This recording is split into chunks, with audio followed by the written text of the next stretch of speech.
Hello students, welcome back to computer organization classes. So the next topic let us discuss in this video, that is about the associative mapping. So earlier we had seen what is direct mapping.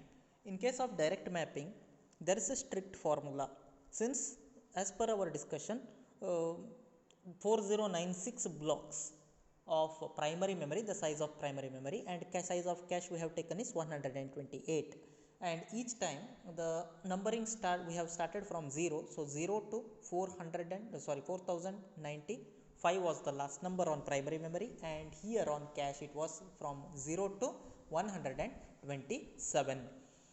The same size of primary memory as well as cache, let us take here as well. So there is no such standard formula in associative mapping. Whichever the block is free, just accumulate from the cache. No question of using the formula and all. Earlier there was a formula. The first block of primary memory should be acquired on first block of cache itself.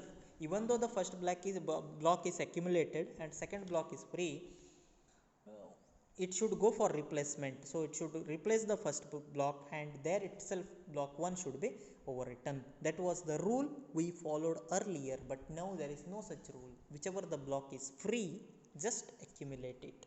So you can see all the blocks with equal color. Earlier in the previous diagram, you can see the color difference. Here you see block 0 128 and block 0 of cache with same color, labeled with same color, right? Direct mapping I am speaking about. Block 1, block 257, they are marked with the same color on block 1 of cache, and block 127, here 127, 255 and 4095 are marked with the same color. That is for your understanding purpose in case of direct, right? But in case of see here, in case of associative, all the blocks are labeled with equal color. That means any of the block can be mapped on any of the free block of cache. There is no formula, very simple thing. And this mapping also uses a 16-bit addressing. So 16-bit addressing, out of 16, 12 bits are used for tag address, that is the address of the block of cache, and 4 bits are word address. So block address 12 bits are enough, because 7 plus 5, earlier it was 5 plus 5 from cache and 7 from primary memory. Both are added now and made as 12-bit common field, and 4-bit word addressing is used. That's it. That is what associative mapping is. It has got an advantage which is more flexible than direct mapping, because there is no formula, and implementation cost is slightly high compared to the previous one, associative mapping, direct mapping. Okay, in case of associative mapping, implementation cost is slightly high. So very simple strategy, it is very easy to understand. So if you learn this diagram properly, you can easily understand and explain. Okay, that's all about the associative mapping. Let us see the next technique, which is set associative mapping.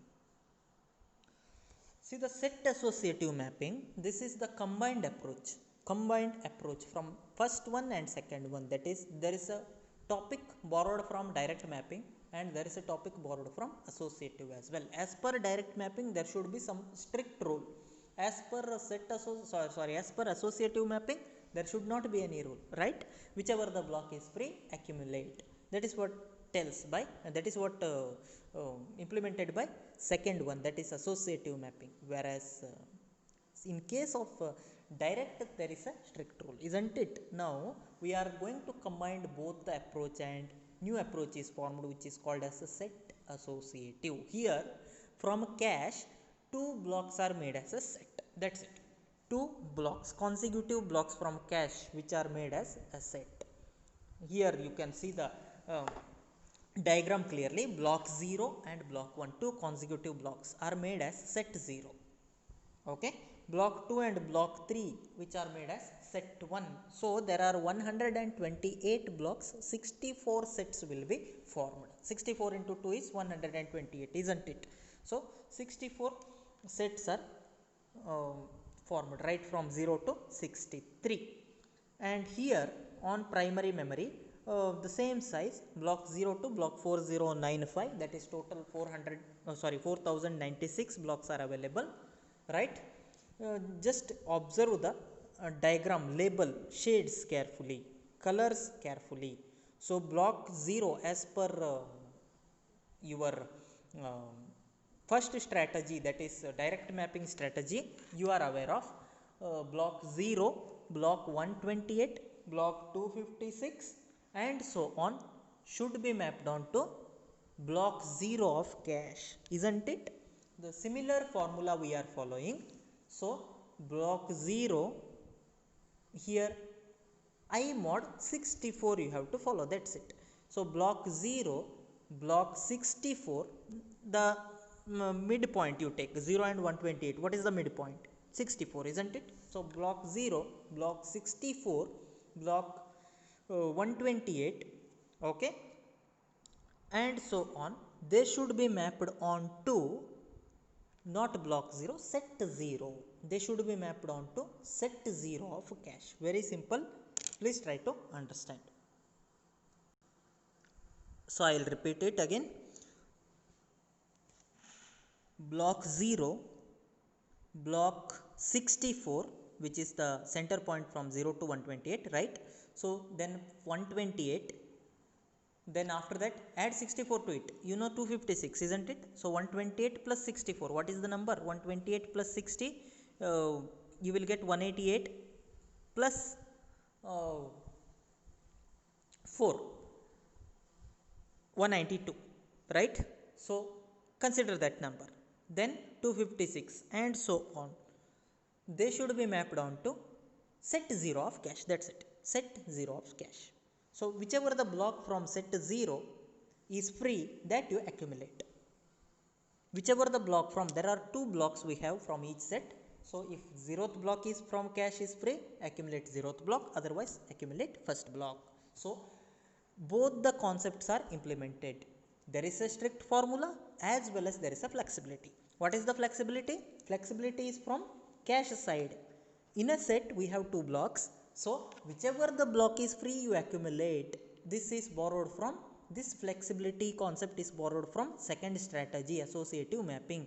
And that rigidness, what is the rigidness? Having a formula 0, 64, 128 and so on should be mapped on to so and so. This rigidness or this rule, so this concept of rule we have borrowed from first strategy. What is the first strategy? It is direct mapping strategy. So both direct mapping concept and associative mapping concepts are mixed, clubbed together, and a new mapping technique is formed which is called as set associative mapping. Hope you understood. If you have any doubt, please feel free to ask. Again, primary memory address, there is a 16-bit addressing is there, and it is divided into three fields. Here tag field and set field we can see. So tag and set addressing is also important, because tag addressing is the addressing of the cache, 6 bits are enough here. And set addressing, again 6 bit of set addressing is also must, because we have 64 sets here, right from 0 to 63. Then we have word address, 4 bit word address, because each block may have any number of words, right? That is what about the set associative mapping. If you have any doubt, please ask. Please note down all these concepts, okay? So in the next video, let us discuss about the replacement algorithm. Thanks for watching. See you in my next video.